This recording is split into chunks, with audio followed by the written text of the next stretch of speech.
ஸ்ரீ குருபியோ நமக. அனைவருக்கும் நமஸ்காரம். இன்று ஆவணி மாத அமாவாசை. இன்று 2 சுபகிரகங்களின் இணைவு ஏற்படுகிறது. வியாழக்கிழமை என்பதால் குருவாரம் மற்றும் தர்ப்பணம் கொடுக்கும் நேரத்தில் சுக்கிரனுக்குரிய பூர நட்சத்திரமும் வந்துவிடுகிறது. ஆவணி மாதம் என்பதால் 5ஆம் இடமான சிம்ம ராசியில் சூரியன் இருக்க, அதே ராசியில் இருக்கும் பூர நட்சத்திரத்தில் சந்திரன் இணைகின்ற அமாவாசை என்பதால் இது மிகவும் விசேஷமானதும் அபூர்வமானதும் ஒரு அமாவாசை. இன்று மறைந்த முன்னோர்களுக்கு தர்ப்பணம் செய்து அதிதிகளுக்கு அன்னமிட்டும் ஏழைகளுக்கு தானம் தருவதாலும் மறைந்த முன்னோர்கள் மகிழ்ந்து நம்மை ஆசீர்வதிப்பார்கள். இந்த நன்னாளில் நாம் பித்ருகர்மாக்கள் செய்வதால் எவ்வாறு நமது தோஷங்கள் நீங்குகிறது அப்படின்னு நான் முகநூல்ல ஒரு ஆர்டிகிள் படிச்சேன். அதை நான் உங்கள்கிட்ட பகிர்ந்துக்கிறேன். பின் இந்த அமாவாசை தினத்தில் சொல்ல வேண்டிய பித்ரு தோஷம் நீக்கும் ஸ்வதா ஸ்தோத்திரம் பார்க்கலாம்.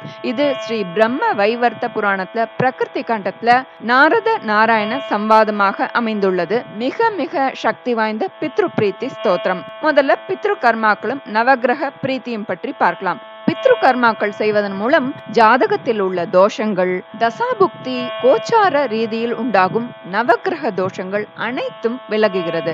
அது எப்படின்னு பார்ப்போம். சூரியன் நடு உச்சியில் இருக்கும்போது பித்ரு காரியங்கள் செய்வதாலும் அவருக்குரிய தாமிரம், சூரியனுக்குரியது தாமிரம், அந்த சூரியனுக்குரிய தாமிரம் என்கிற செப்பு பாத்திரங்கள் உபயோகிப்பதாலும் சூரிய பிரீத்தியும் பித்ரு பிரீத்தியும் ஏற்படும் அப்படின்னு சொல்லப்படுது.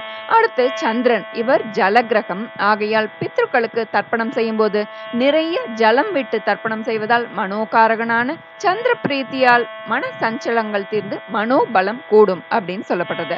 அடுத்து செவ்வாய், ஒரு ஆசனத்தில் அமர்ந்து கொண்டு 2 கால்களும் பூமியில் படும்படி வைத்துக் கொண்டு தர்ப்பணம் ஸ்ரார்த்தம் செய்தால் பூமிகாரகனான செவ்வாயின் அருளால் வீடு மனை பாக்கியம் கிட்டும், செவ்வாய் சம்பந்தப்பட்ட தோஷங்கள் விலகும் அப்படின்னு சொல்லப்பட்டது. அடுத்து புதன், ஸ்ரார்த்தத்தில் ஸ்ரீ மகாவிஷ்ணுவை வைத்து பிரீத்தி செய்வதால் இவரை அதிதேவதையாய் கொண்ட வித்யாகாரகனான புதன் பிரீத்தி அடைந்து குடும்பத்தில் உள்ள குழந்தைகள் படிப்பில் சிறந்து விளங்குவார்கள். அடுத்து வியாழன், ஒவ்வொரு பிராமணனும் வருடத்திற்கு 96 தர்ப்பணங்கள் செய்ய வேண்டும். ஷண்ணவதி ஸ்ரார்த்தம் அப்படின்னு இருக்கு. அப்படி செய்ய முடியாதவர்கள் பிரதி மாதம் மாத பிறப்பு, பிரதி அமாவாசை, அப்புறம் 16 நாட்கள் மகாலயபக்ஷ தர்ப்பணம் இவற்றை செய்யும் போது, அத்துடன் ஒவ்வொரு வருடம் தாய் தந்தைக்கு ஹோமத்துடன் ஸ்ரார்த்தம் செய்யும் போதும் வேத மந்திரங்கள் ஓதப்படுவதால் தேவகுருவான பிரகஸ்பதி பிரீத்தியடைந்து மனம் மகிழ்ந்து அந்த குடும்பத்தினருக்கு தோஷ ஸ்தானத்தில் குரு இருந்தாலும் திருப்தியடைந்து அருள் புரிகிறார் அப்படின்னு சொல்லப்பட்டிருக்கு.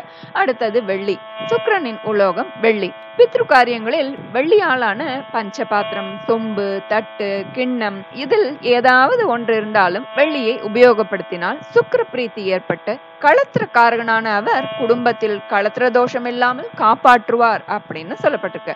அடுத்தது சனி, இவருக்கு தானியமான கருப்பு எள்ளினால் பித்ரு காரியம் செய்யப்படுவதால் சனி பிரீத்தி உண்டாகி குடும்பத்தில் உள்ளவர்களுக்கு 7.5 சனி, அர்த்தாஷ்டம சனி, அஷ்டம சனி ஆகிய சனி உபாதைகள் அனைத்தும் நீங்கும். அடுத்தது ராகு கேது, ராகுவுக்குரிய சமைத்து அருகம்புல், கேதுவுக்குரிய சமைத்து தர்பை.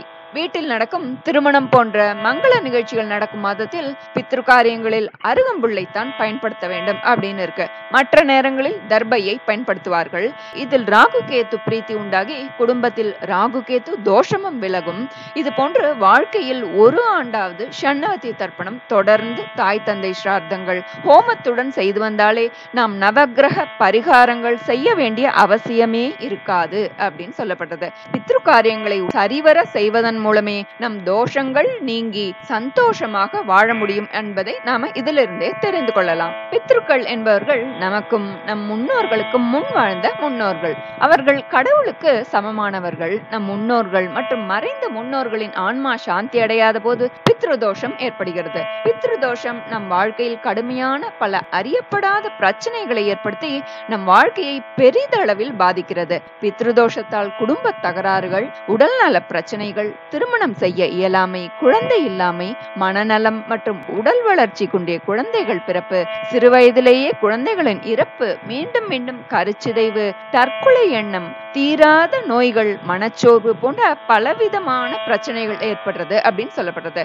இதற்கு நாம் முறையாக சரியாக தர்ப்பணம், அமாவாசை, பித்ரு காரியங்கள் அனைத்தும் தவறாமல் செய்து வர நமது சந்ததிகள் சிறந்து விளங்குவார்கள். குடும்பத்தில் மகிழ்ச்சி நிலைத்திடும். ஸ்வதா ஸ்தோத்திரம் பார்க்க பார்க்கலாம்னு சொல்லியிருந்தோம். இந்த ஸ்வதா ஸ்தோத்திரம் சொல்வது ஒருவரது வாழ்க்கையில் பித்ரு தோஷத்தை நீக்கும் ஒரு சிறந்த பரிகாரம். இந்த ஸ்வதா ஸ்தோத்திரம் பிரம்ம வைவர்த்த புராணம் பிரகிருதி காண்டத்துல நாரத நாராயண சம்வாதமாக அமைந்துள்ளது. இது பிரம்மாவால் சொல்லப்பட்டது. ஸ்வதான்னு உச்சரிப்பதன் மூலம் மட்டுமே ஒரு புண்ணிய நதியில் நீராடிய பலனை பெற முடியும். இதை சொல்வதால் ஒருவன் எல்லா பாபங்களிலிருந்தும் விடுபட்டு வாஜபேயை யாகம் செய்த பலனை பெறுகிறான். ஸ்வதா என்ற வார்த்தையை 3 முறை திரும்ப திரும்ப சொன்னால் ஒருவர் சிரார்த்தம் மற்றும் தர்ப்பணம் செய்வதன் மூலம் ஏற்படும் பலன்களை பெறுகிறார். இந்த வார்த்தையை ஒரு சிரார்த்த நாளில் 3 முறை திரும்ப திரும்ப சொல்வதன் மூலம் 100 சிரார்த்த கர்மாக்கள் செய்த புண்ணிய பலன்களை பெறுகிறார் அப்படின்னு இந்த ஸ்தோத்திரத்துல சொல்லப்பட்டிருக்கு. அன்பான அடக்கமான கற்புள்ள பெண் எல்லா நற்பண்புகளையும் கொண்ட மகனையும் பெறுவார்கள். இந்த புனிதமான ஸ்வதா ஸ்தோத்திரத்தை ஒரு முகத்துடன் கேட்கும் எவரும் எல்லா புண்ணிய ஸ்தலங்களிலும் நீராடிய பலனையும் வேதம் படித்த பலனையும் பெறுகிறார்கள் அப்படின்னு இந்த ஸ்தோத்திரத்துல சொல்லப்பட்டிருக்கு. இந்த அற்புதமான ஸ்தோத்திரத்தை நாம இந்த அமாவாசை தினத்துல சொல்லலாம். ஸ்வதா ஸ்தோத்திரம்.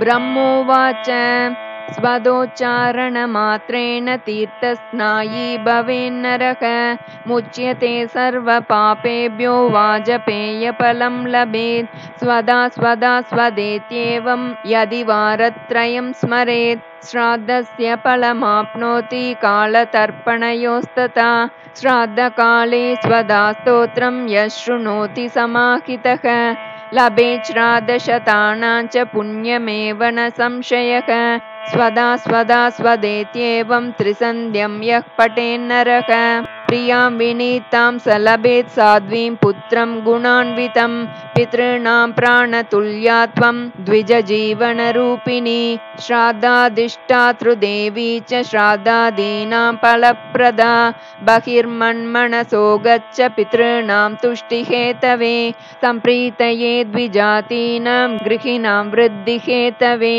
நித்யா நித்யஸ்வரூபாசி குணரூபாசி சுவ்ரதி ஆவிர்பாவஸ்திரோ பாவக சிருஷ்டௌ ச பிரளயே தவ ஓம் ஸ்வஸ்தி ச நமஸ்வாஹா ஸ்வதா த்வம் தக்ஷிணா ததா நிரூபிதாச்சதுர்வேதே ஷட்பிரசஸ்தா ச கர்மிணாம் புராசீத்வம் ஸ்வதா கோபி கோலோகே ராதிகா சகி திருதோ ரசி ஸ்வதாத்மானம் கிருதம் தேன ஸ்வதா ஸ்மிருதா த்வஸ்தாத்வம் ராதிகா ஷாபாத் கோலோகாத் விஸ்வமாகதா கிருஷ்ணாஸ்லிஷ்டா தயா திருஷ்டா புரா விருந்தாவனே வனே கிருஷ்ணாலிங்கன புண்யேன பூதா மே மானசி சுதா अतृप्त सुरते तेन चतुर्नां स्वामिनां प्रिया स्वाहा सा सुन्दरी गोपी पुरासीद्राधिका सखी रतौ स्वयं कृष्णमाहतेन स्वाहा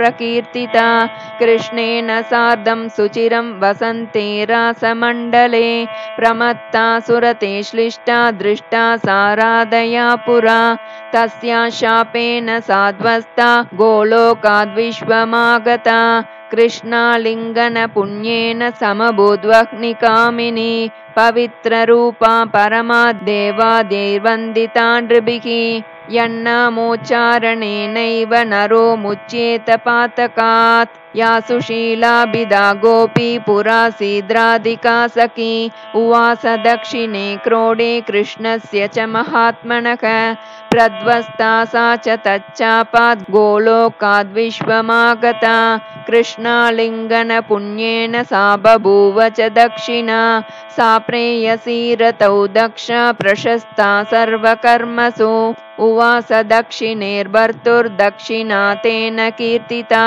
गोप्यो बभूवस्तिस्रो वै स्वदा स्वाहा च दक्षिणा कर्मिणां कर्म पूर्णार्थं पुरा चैवेश्वरेच्छया इत्येवमुक्त्वा स ब्रह्मा ब्रह्मलोके च संसदि तस्थौ च सहसा सद्य स्वदा साविर्बभूवः तदा पितृभ्यः प्रददौ तामेव कमलाननां तां सम्प्राप्य ययुस्ते च पितरश्च प्रहर्षिताः स्वदा स्तोत्रमिदं पुण्यं यः शृणोति समाहितः स सस्नातः सर्वतीर्थेषु वेदपाठफलं लभेत् इति श्रीब्रह्मवैवर्ते महापुराणे द्वितीये प्रकृतिखण्डे नारदनारायणसंवादे स्वदोपाख्याने स्वदोत्पत्ति तत्पूजातिकं नामैकचत्वारिंशोऽध्यायः।